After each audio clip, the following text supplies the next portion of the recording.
May ibang klaseng bagyo. Talo si Romualdez sa impeachment case kay Sara Duterte. Yan.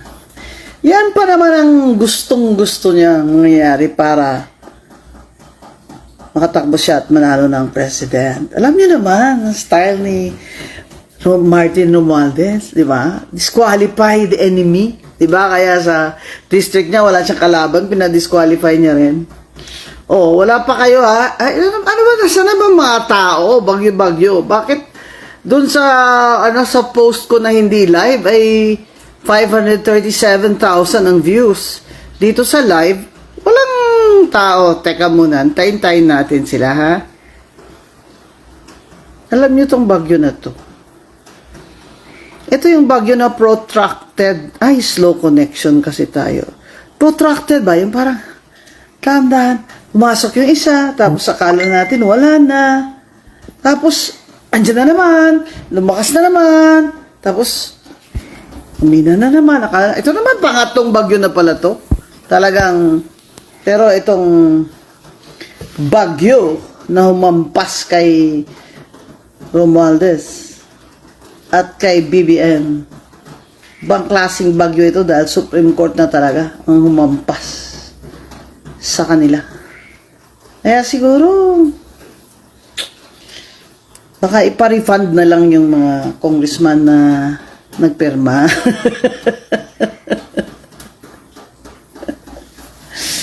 Yan kasi tinanong kayo ng Supreme Court, nabasa ba lang lahat ng congressman at congresswoman ang impeachment complaint na yan na inakyat doon sa Senado? Pang-apat yan eh, na complaint ang inakyat nila. Ano nangyari doon sa tatlo? Kasi nakalagay sa saligang batas sa konstitusyon, isang impeachment complaint lang ang pwedeng i-file sa isang taon kada opisyal. O, buwan lang. Dapat yung first complaint lang, inakyat niya. Diba? Nangyari dun sa tatlo. Pinapasagot sila. Pero, sabi ni Romualdez, hindi kami sasagot. Bakit? We are the House of Representatives. Diba? Ba't kami sasagot? It's beneath them to answer the Supreme Court. Kaya ayan. Ayan. Yan. Lunukin nyo yung talo nyo. Nahirap talaga eh. Nahirap talaga pag puro na sobra na yung kapangyarihan sa ulo. Sumobra na. Yung parang wala nang makakapigil sa kanya. Yung parang hari na siya. Di ba may Pangulo ang Pilipinas, may Presidente? Bakit tayo itong speaker eh? Parang siya yung pinaka-powerful man in this country. Pero pinakayaan lang siya ni BBM. Yan ang problema. Kasi hindi man lang niya ma-stop yung pinsan niya. Kahit na ganito na ang mga nangyayari. Yung budget, yung scandal and skandalo dun sa budget. Na hanggang ngayon, nasa Supreme Court pa yung petition against the House of Representatives and even against the, of course, the entire Congress, di ba? Skandalo ah! Na para bang tunulak na lang yun sa lalamunan ng mga tao. Wala, parang sinasabi lang, wala kaming ano dyan. Anong delikadesa? Wala yan. Wala yan. Basta importante, hawak natin yung pera. Yun ang pamigay natin, lalo na at magkakampanya na. Yun. Kaya po yun talaga. Ang napakalaking problema ni BBM ay ang pinsan niya. Kaya BBM, tanggalin mo na yung pinsan mo, speaker. Tanggalin mo na yan. Yan ang nakakasama ng image mo. Paano ka babawi niyan? 3 years na. Siya pa rin ang gagawin mong speaker dyan. Isang tawag mo lang dyan sa mga congressman na yan. Hindi nila iboboto yan sa Lunes. Tanggalin mo na, BBM. For your own sake. Tanggalin mo na ang pinsan mo.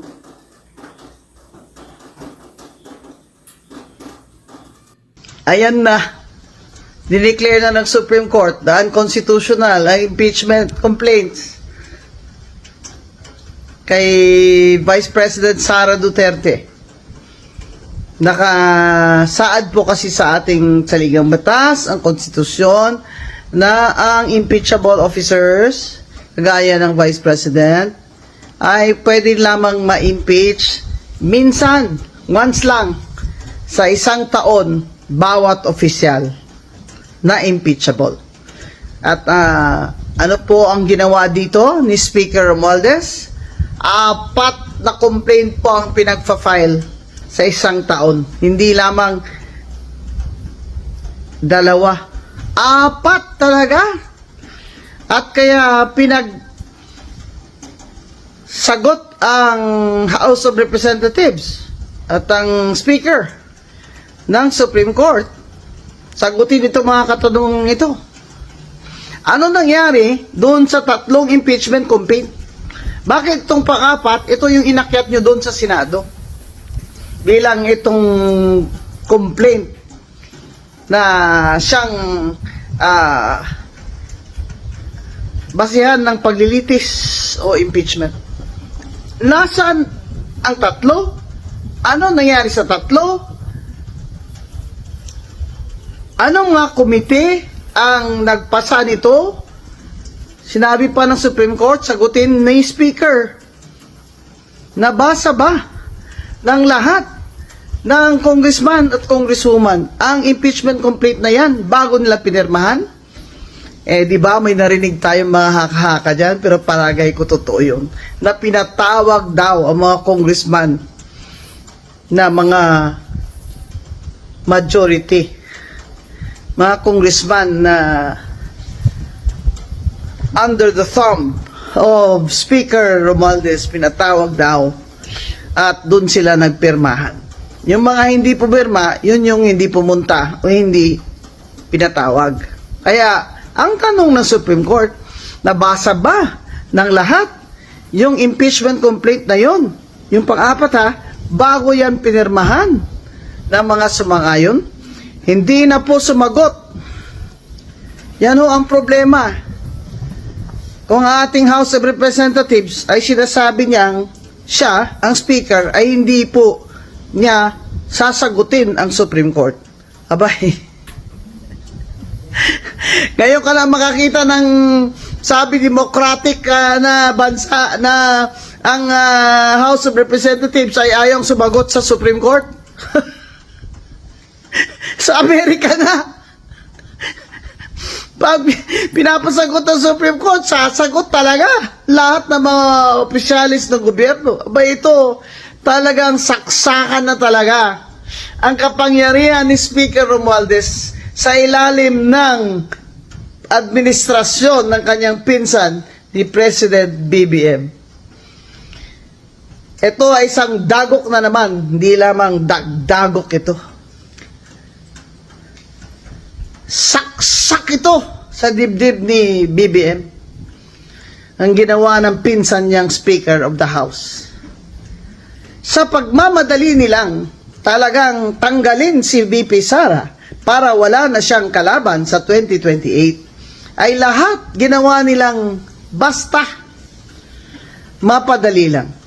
Kaya ngayon, sasabihin pa ba niya ni Speaker na hindi siya sangayon at hindi sila papayag? Ngayon, wala siyang magawa dahil yung Senado, hindi niya uto-uto yan si Senate President Chis Escudero. Siyempre, sasabihin ni Senate President Chis Escudero, salita ng Supreme Court. Ano gagawin namin? Mas mataas pa ba kami sa Korte Suprema? Mas mataas pa ba ang House of Representatives under Speaker Romualdez sa Korte Suprema? BBM, kasalanan po ito lahat ng inyong pinsan. Kaya sana po tanggalin nyo na yan as Speaker. Yan lang po nakakasama na talaga ng image niyo lalo Kasi lahat ng ginawa niya, simula pa dun sa budget na institutionalize na yung lahat ng mga ayuda dun na ginawa nilang In a unanimous decision today, July 25, 2025, the Supreme Court en banc declared the articles of impeachment against Vice President Sara Duterte unconstitutional, noting that it is barred by the one-year rule under Article 11, Section 3, Paragraph 5 of the Constitution, and that it violates the right to due process enshrined in the Bill of Rights. Therefore, the Senate could not acquire jurisdiction over the impeachment proceedings. However, the court said it is not absolving Vice President Duterte from any of the charges against her. But any subsequent impeachment complaint may only be filed starting February 6, 2026. The case stemmed from 4 impeachment complaints against Vice President Duterte. The first 3 were filed before the House by private individuals and different groups on December 2, 4, and 19 in 2024. A 4th complaint was lodged by a resolution approved by more than 1/3 of the House members of the 19th Congress on February 5, 2025, which was transmitted as the Articles of Impeachment to the Senate on the same day. This was followed by 2 petitions filed before the Supreme Court challenging its constitutionality. The Supreme Court decision written by Senior Associate Justice Marvic M.B.F. Leonen ruled that all legal issues involving impeachment proceedings are subject to judicial review, considering the nature of the offices and the institutions that are subject to impeachment, its effect on the independence of constitutional departments and organs, and its nature as a constitutional process.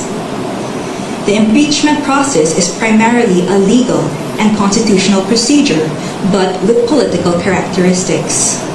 It may be sui generis, but it is not a purely political proceeding. This means that the Bill of Rights, especially the Due Process Clause and the right to speedy disposition of cases, applies to the entire impeachment process, it said. Although the court does not determine whether an impeachable officer may be removed or disqualified from political office, it emphasized that it has the duty to construe the process mandated in the Constitution. In declaring that the articles of impeachment were barred by the one-year rule, the decision differentiated the first 3 complaints from the 4th complaint. The first 3, it said, were filed under Article 11, Section 3, Paragraph 2 of the Constitution, which allows any citizen to file a verified complaint with an endorsement by any House member. The 4th one was through Article 11, Section 3, Paragraph 4 of the Constitution, through a verified complaint or resolution filed by at least 1/3 of the House members. The court took note that the House and the 19th Congress did not act on the first 3 endorsed complaints, which were considered terminated or dismissed upon adjournment of the House. The 3 impeachment complaints were archived and therefore deemed terminated or dismissed on February 5, 2025. Therefore, no new impeachment complaint, if any, may be commenced earlier than February 6, 2026, the Supreme Court held. Under Article 11, Section 3, Paragraph 5 of the Constitution, no impeachment proceedings shall be initiated against the same official more than once within a period of 1 year. According to the decision, the 1-year bar is reckoned from the time an impeachment complaint is dismissed or is no longer viable. A key issue in the petitions is whether the House complied with the 10-session day requirement under the Constitution for including a verified impeachment complaint in the order of business of the House. The court ruled that the House was able to comply with the requirement by putting the 3 endorsed impeachment complaints in the order of business of the House of Representatives, since a session day is not equivalent to a calendar day. It is a period that starts from a call to order until the session is adjourned, regardless of the passage of time. However, the court reminded the House that Article 11, Section 3, Paragraph 2 of the Constitution clearly requires that a verified impeachment complaint be immediately put in the order of business within 10 session days from its endorsement. The Constitution does not grant either the Secretary General or the Speaker of the House any discretion to determine when this period commences. Consequently, the House of Representatives is not granted any discretion except to refer these matters to the proper committee within 3 session days. However, the House may opt to consolidate all impeachment complaints properly commenced and endorsed within these periods. The court also determined that due process applies to the impeachment process. It laid down the following due process requirements in impeachment proceedings. First, the articles of impeachment or resolution must include evidence when shared with the House members, especially those who are considering its endorsement. Second, the evidence should be sufficient to prove the charges in the articles of impeachment. Third, the articles of impeachment and the supporting evidence should be available to all members of the House of Representatives, not only to those who are being considered to endorse. Fourth, the respondent in the impeachment complaint should have been given a chance to be heard on the articles of impeachment and the supporting evidence to prove the charges prior to its transmittal to the Senate, despite the number of endorsements from House members. The House of Representatives must be given reasonable time to reach their independent decision of whether they will endorse an impeachment complaint. The court, however, has the power to review whether this period is sufficient, but petitioner, who invokes the court's power to review, should prove that officials failed to perform their duties properly. Sixth, the basis of any charge must be for impeachable acts or omissions committed in relation to their office and during the current term of the impeachable officer. For the President and Vice President, these acts must be sufficiently grave, amounting to the crimes described in Article 11, Section 2, or a betrayal of public trust given by the majority of the electorate. For the other impeachable officers, the act must be sufficiently grave that they undermine and outweigh the respect for their constitutional independence and autonomy. And seventh, to ensure that respondent in the impeachment complaint is heard under the requirements of due process in the procedure under Article 11, Section 3, Paragraph 4, the House of Representatives is required to A. Provide a copy of the articles of impeachment and its accompanying evidence to the respondent to give him or her an opportunity to respond within a reasonable period to be determined by the House rules. The Constitution only requires an opportunity to be heard. It is up to the respondent to waive this fundamental right and opt to present his or her evidence at the Senate trial. And B. Make the articles of impeachment with its accompanying evidence and the comment of the respondent available to all members of the House of Representatives. It is the House, not 1/3 of the House, that has the sole prerogative to initiate impeachment complaints. Thus, there must be some modicum of deliberations so that each member representing their constituents can be heard and thus convince others of their position. The transmittal will only take place upon the qualified vote of 1/3 of the House. We quote from the final note of the unanimous decision. It is not our duty to favor any political result. Ours is to ensure that politics are framed within the rule of just law. We cannot concede the sobriety of fairness inherent in due process of law to the passions of a political moment. Our fundamental law is clear. The end does not justify the means. We understand our history. We have learned that in the past, momentary desires to do what is convenient and concede means to ends have inadvertently created precedents that weaken the succor of law for those who dissent, or those at our society's margins, or those who may have fallen out of grace from the powers that be. We have learned that the clash of political interests in the past, often disguised by noble intentions, has obscured the need to address the real problems of corruption, inequality, poverty, and disempowerment faced by our people. We will not allow that to happen again. We will not hesitate to declare what is legal just and right for our people. There is a right way to do the right thing at the right time. This is what the rule of just law means. This is what fairness or due process of law means, even for impeachment." End of quote. The Supreme Court's ruling is immediately executory.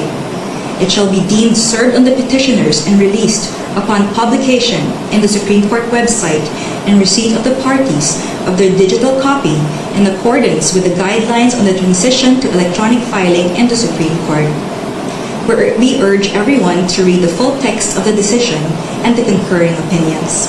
Thank you very much.